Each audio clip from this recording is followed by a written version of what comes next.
డబ్బు, అనారోగ్యం, ఉద్యోగం, వ్యాపారం అప్పులతో బాధపడుతున్నారా? వెంటనే జేకేఆర్ గురువు గారికి కాల్ చేసి ఈ వెబినార్ లో జాయిన్ అవ్వండి. మీకు మీ ప్రేక్షకులకి మొదట నా నమస్కారం. అలానే థ్యాంక్స్ ఫర్ దిస్ ఆపర్చునిటీ. మనము చాలామంది చాలా భయపెట్టేస్తున్నారు ఆన్లైన్లో వీడియోలు పెట్టేసి భారతీయుల్ని, ఇండియన్స్ని, తెలుగు వాళ్ళని ఇండియాకి పంపించేస్తున్నారు. గ్రీన్ కార్డులు అయిపోతాయి, H1Bలు క్యాన్సిల్ అయిపోతాయి, ఇవేవేవో పెడుతున్నారు. ఇవన్నీ కూడా ఒక ఎగ్జిక్యూటివ్ ఆర్డర్తో మార్చేసేవి కాదు. This are all congress passed laws ఇవి. సో రాత్రికి రాత్రి ఓవర్ నైట్ ఏది మారదు, అన్నీ యథావిధిగానే ఉంటాయి.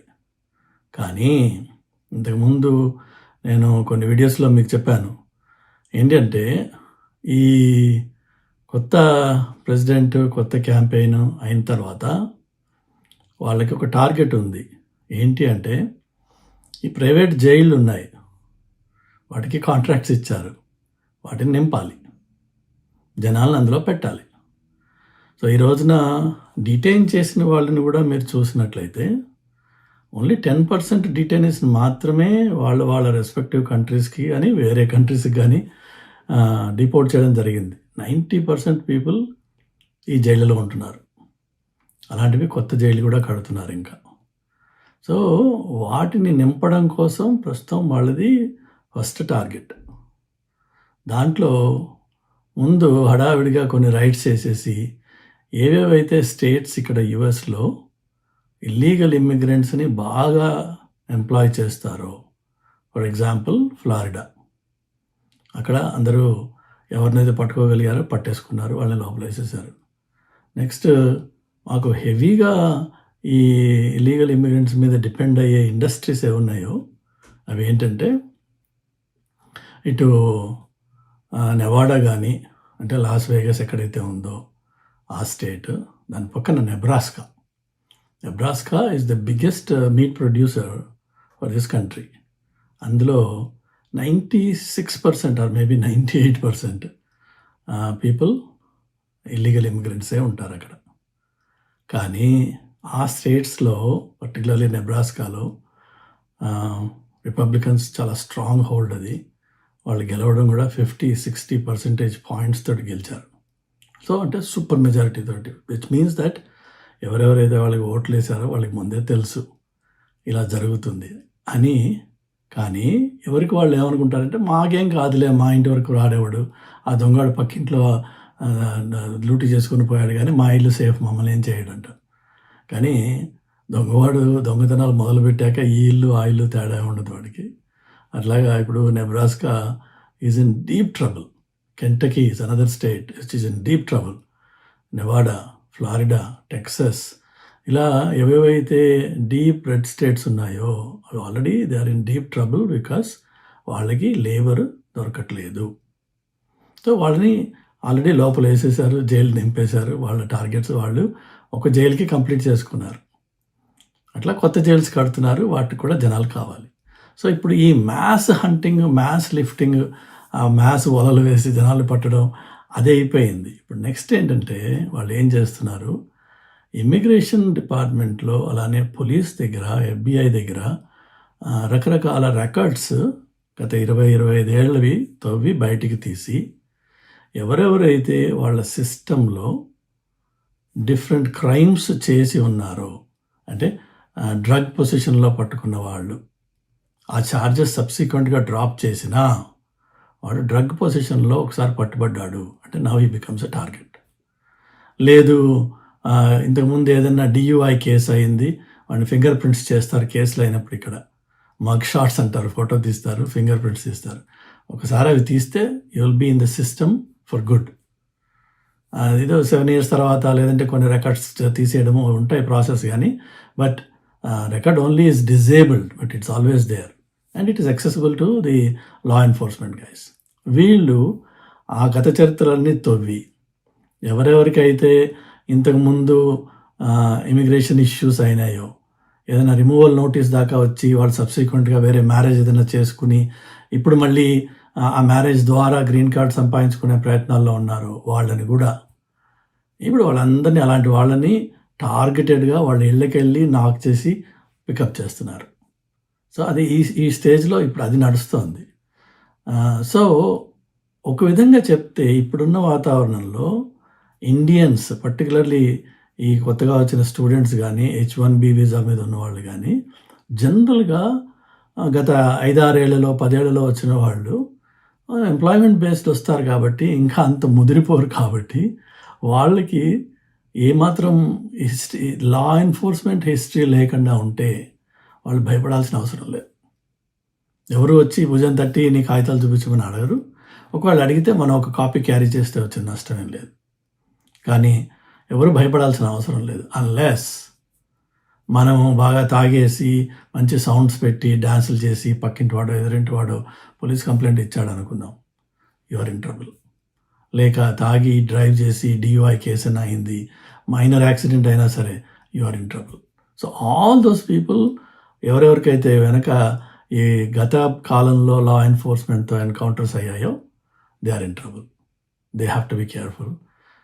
బట్ ఎవరెవరికైతే అలాంటి ఏ గొడవలు లేవో వాళ్ళు వరి అవ్వాల్సిన అవసరం లేదు. అది ఫస్ట్ నేను చెప్పదలుచుకున్నాను. ఎందుకంటే it gives some assurance to people, particularly మీ ఆడియన్స్కి. ఇక నెక్స్ట్ వచ్చేసి ఒక నాన్ సిటిజన్స్ అంటే ఎవరెవరికైతే సిటిజన్షిప్ పాస్పోర్ట్ US పాస్పోర్ట్ ఉందో వాళ్ళు ట్రావెల్ చేయడానికి ఏమి ఇబ్బంది లేదు. We can go out and come back, no issues. కానీ ఎవరెవరైతే ఇమిగ్రేషన్ మీద అమెరికాలో ఉన్నారో, ఇంక్లూడింగ్ గ్రీన్ కార్డ్ ప్రాసెస్ నడుస్తూ I-140 వచ్చి H1B రెన్యూ అవుతున్న వాళ్ళు కూడా, లేకపోతే ఇలా వచ్చే విజిటర్స్, లేకపోతే F1 మీద ఉన్న స్టూడెంట్స్, వీళ్ళందరూ కూడా ట్రావెల్ చేయకుండా ఉండడం మంచిది. కనీసం ఒక 6 నెలల పాటు just stay calm, quiet and be in your place. మీకేం ప్రాబ్లమ్స్ రావు. ట్రావెల్ చేయొద్దు. అనవసరంగా ట్రావెల్ చేస్తే ఏమవుతుంది అంటే మీరు వెనక్కి వచ్చేటప్పుడు వాళ్ళు మిమ్మల్ని చాలా ఇబ్బంది పెట్టే అవకాశం ఉంది. ఆ ఇబ్బందుల్లో మొట్టమొదట ప్రశ్నలు అడుగుతారు, అవన్నీ ఒక ఎత్తు. రెండోది మీ ల్యాప్టాప్, మీ సెల్ ఫోన్, మీ అన్ని సోషల్ అకౌంట్స్ వాళ్ళు యాక్సెస్ అడుగుతున్నారు. అది ఇవ్వకపోతే మిమ్మల్ని అలౌ చేయరు లోపలికి. బికాజ్ ఇవ్వలేదు అంటే అందులో ఏదో సస్పిషన్ ఉందన్నమాట. ఇస్తే ఆ ఇచ్చిన దాంట్లోనే ఎక్కడైనా కమెంట్స్లో మీరు ఏదైనా anti government comments, anti government sentiments or anti government agents or influencers or పొలిటీషియన్స్ని మీరు ఫాలో చేస్తూ ఉంటే, like Facebook or Twitter or other places, అవన్నీ they can lead to some serious trouble with the port of entry. Because వాళ్ళు సమూలంగా అన్ని విధాలుగా కూడా వచ్చేవాళ్ళని వెరిఫై చేస్తున్నారు. ఏమాత్రం మీరు యాంటీ ట్రంప్ కమెంట్స్ చేస్తే immediately your entry will be rejected. Including యూరోపియన్స్కి అలా రిజెక్ట్ చేశారు వాళ్ళు ఈ రీసెంట్ టైమ్స్లో. సో అలాంటివి ఏమన్నా ఉంటే మాత్రం దయచేసి క్లీన్ చేసుకోండి and don't get in to any politically motivated and politically active unions or movements or protest or anything like that. Just stay away from them. వీలైతే కార్ అక్కడ పక్కన పార్క్ చేసి వెళ్ళిపోండి అక్కడి నుంచి. Don't stay anywhere in the neighbourhood. ఏ వీడియోలో ఎక్కడ పట్టుబడ్డా ట్రబుల్ వచ్చే అవకాశం ఉంది. అలా కాకుండా అన్ని పేపర్లు క్లీన్గా ఉన్నాయి, మీ దగ్గర మొత్తం డాక్యుమెంటేషన్ ఉంది, you're doing a clean good job and you're with a solid established top notch employer and you been here for some time, మీ దగ్గర మీ పేపర్స్ ఉన్నాయి, హాయిగా దర్జాగా వెళ్ళొచ్చు, దర్జాగా రావచ్చు, ఎవరు మిమ్మల్ని ఆపరు. బికాజ్ మీకు ఆ క్రెడిబిలిటీ ఉంది, మీ ఎంప్లాయర్తో ఉంది, మీ క్లీన్ రికార్డ్తో ఉండాలి, అలానే మీ దగ్గర డాక్యుమెంటేషన్ ఉండాలి. నో ప్రాబ్లం దాని గురించి. అడిగితే అడగచ్చు, ఆపితే ఆపచ్చు, but who cares, you just answer the question. ఆ ఆన్సర్ చేసే కేపబిలిటీ, ఆన్సర్ చేయడానికి కావాల్సిన material, preparation and be mentally prepared that if they going to ask you questions you have the answers. The same thing ఎవరైతే India నుంచి వాళ్ళ పేరెంట్స్ని పిలుస్తున్నారో వాళ్ళకు కూడా అదే అప్లై అవుతుంది. పేరెంట్స్ని ప్రిపేర్ చేయండి. అది వెర్నాక్యులర్ లాంగ్వేజ్ అయినా లేక ఇంగ్లీష్ అయినా, ఏం అడిగితే ఏం చెప్పాలి, ఎంతవరకు ఆన్సర్ ఇవ్వాలి, ఎప్పుడు మూసుకోవాలి, ఈ విషయాలు తెలియాలి. తెలిస్తే వాళ్ళు ఏమి ఇబ్బంది పెట్టరు. ఎందుకంటే ఆఫ్టర్ ఆల్ దేనో వచ్చేవాళ్ళు పేరెంట్స్. సో వాళ్ళని మనము ఇబ్బంది పెడితే వీడికి వచ్చే లాభం లేదు. వాళ్ళకి ఏంటంటే ఈ వచ్చిన పేరెంట్ మళ్ళీ వెళ్ళిపోతాడా లేదా, అదొకటే వాళ్ళకి కావాల్సింది. సో ఆ రిటర్న్ టికెట్, మిగిలిన డాక్యుమెంటేషన్ ఉండాలి. ఇంకొక ప్రాబ్లం ఎవరికి వస్తుంది అంటే గ్రీన్ కార్డ్ హోల్డర్స్. అమెరికాలో ఇంతకుముందు కూడా నేను ఒక వీడియోలో చెప్పాను, నేను ఒక పర్టికులర్ కమ్యూనిటీ ఉంది. వాళ్ళు దాదాపు 60-70% of hotel chains like days in అని, అంటే middle level hotels, neither too expensive not two cheap, ఆ వాటిల్ని they own, literally 70% of them వాళ్ళు ఓన్ చేస్తారు. వాళ్ళు ఏం చేశారంటే గత 30-40 ఏళ్ళ నుంచి వస్తున్న వాళ్ళకున్న అలవాటు ఏంటంటే, ఒకసారి ఒకటికి సిటిజన్షిప్ రాగానే వాడి ఖానాల్లో ఎంతమందికి వాడు వీలైతే అంతమందికి గ్రీన్ కార్డులు వాళ్ళు స్పాన్సర్ చేసేసారు. అది ఒకప్పుడు, ఇప్పుడైతే 12.5 ఏళ్ళు వెయిట్ టైం తీసుకుంటుంది, ఒకప్పుడు కొంచెం తొందరగా వచ్చేది. సో ఇప్పుడు చాలామంది యాక్చువల్గా న్యూయార్క్ ఎయిర్పోర్ట్ నుంచి ఎప్పుడన్నా మీరు ట్రావెల్ చేస్తే చూస్తారు, చాలామంది ఒక నోరు తెరిస్తే ఒక ఇంగ్లీష్ ముక్క రాదు వాళ్ళకి, గుజరాతీ తప్ప వేరే ఏం మాట్లాడలేరు, కానీ వాళ్ళకి అందరికీ గ్రీన్ కార్డులు ఉంటాయి.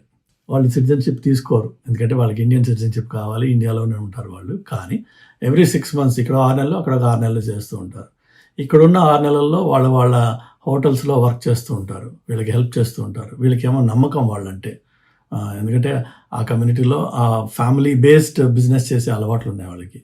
ఎంప్లాయీని హైర్ చేసి ఎంప్లాయీకి పర్ అవర్ డబ్బులు ఇచ్చి వాటి 8 to 12 hours పైన పని చేయించుకుంటే వాడికి 12 hours వీళ్ళు ఇవ్వడం వీళ్ళకి ఇష్టం ఉండదు, 8 hours ఇస్తూ ఉంటాడు. కానీ ఎవరు మిగిలిన 4 గంటలు ఫ్రీగా చేస్తారు.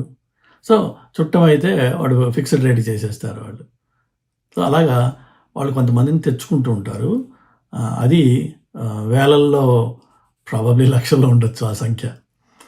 వాళ్ళకి ఇప్పుడు ఏమవుతుంది అంటే, ఎవరెవరైతే ఇట్లా 180 days లోపు మీరు ఇండియాలో ఉండొచ్చు అనమాట గ్రీన్ కార్డులో ఉన్న వాళ్ళు. But within 6 months if you come back again, మీరు తర్వాత నెక్స్ట్ ఇయర్ మళ్ళీ ఇంకో 6 months వెళ్తూ ఉంటారు. అలాంటి వాళ్ళని మాత్రం వీళ్ళు పోర్ట్ ఆఫ్ ఎంట్రీలో ఆపేసి వాళ్ళ దగ్గర ఒక ఫామ్ సైన్ చేయించుకుంటున్నారు. ఆ గ్రీన్ కార్డ్ ప్రాసెస్ని నేను ఇక్కడ డ్రాప్ చేసుకుంటున్నా. ఇదే ఏదైతే ఉందో, ఈ పర్టికులర్ ప్రాసెస్ ఏదైతే ఉందో, దీన్నే Trump just hates it. Family based immigration is something that he just hates it. Second వచ్చేసి బర్త్ రైట్ సిటిజన్షిప్, దాన్ని ఆయన మార్చలేడు. కానీ ఇది మాత్రం ఈజీగా కంట్రోల్ చేయొచ్చు. పోర్ట్ ఆఫ్ ఎంట్రీలో ఒక మనిషి మనకి క్యాప్టివ్గా అక్కడ ఉన్నాడు, ఈ కంట్రీ నుంచి ఒక 20 గంటలో 24 గంటలో ట్రావెల్ చేసి ఇక్కడ వచ్చి ఒక ఎయిర్పోర్ట్లో కూర్చున్నాడు. వాడికి ఎలాంటి ఆధారాలు ఉండవు. అంటే ఆధారం అంటే నేను అనేది డిపెండెన్సీ ఏంటి, ఎవరితోనా మాట్లాడి, ఎవరైనా డిఫెండ్ చేసి, ఎవరికైనా కన్సల్ట్ చేసి, ఆ అవకాశం ఏమి లేకుండా వాళ్ళని ఒక్కడిని ఐసోలేట్ చేసి they are compelling for them to sign their rights away. దానివల్ల ఏమవుతుందంటే, ఆసారి మాత్రం వాడిని లోపలికి రాణిస్తారు గ్రీన్ కార్డ్ మీద, బట్ సబ్సిక్వెంట్గా ఆ గ్రీన్ కార్డ్ పోతుంది. పోయేటప్పటికి then becomes a normal tourist visa మీద మళ్ళీ రావచ్చు తర్వాత కావాలంటే, బట్ గ్రీన్ కార్డ్ నుంచి పైప్ లైన్ నుంచి మాత్రం పోతాడు అనమాట. అది ఎక్కువ స్ట్రెస్ జరుగుతుంది పోర్ట్ ఆఫ్ ఎంట్రీలో. గ్రీన్ కార్డ్ హోల్డర్స్ ఈ విధంగా వచ్చేవాళ్ళు. అలా కాకుండా ఇక్కడే 5 ఏళ్ళ నుండి, 4 ఏళ్ళ నుండి, 3 ఏళ్ళ నుండి 3 monthsకి, 2 monthsకి, ఆర్ 1 monthకి, 3 weeksకి అలా వెళ్ళొచ్చేవాళ్ళు, వాళ్ళకేమి ఇబ్బంది లేదు. Because green card holder is a permanent resident. Legally you have the authorization to come in to the country. But ఎవరెవరైతే ఇట్లా 6 నెలలు ఇక్కడ 6 నెలలు అక్కడ చేస్తూ ఉంటారో వాళ్ళకి మాత్రం పోర్ట్ ఆఫ్ ఎంట్రీలో ఇబ్బంది జరుగుతుంది. అలానే ఎవరెవరికైతే గత కాలంలో ఏమాత్రం లా ఎన్ఫోర్స్మెంట్తో ఎన్కౌంటర్స్ అయినా వాళ్ళందరినీ ఇబ్బంది పెడుతున్నారు. సో కాబట్టి చాలామంది ఇప్పుడు అడ్వైజ్ మీరు చూస్తే కూడా ఏం చెప్తారంటే, don't travel, non citizens please don't travel.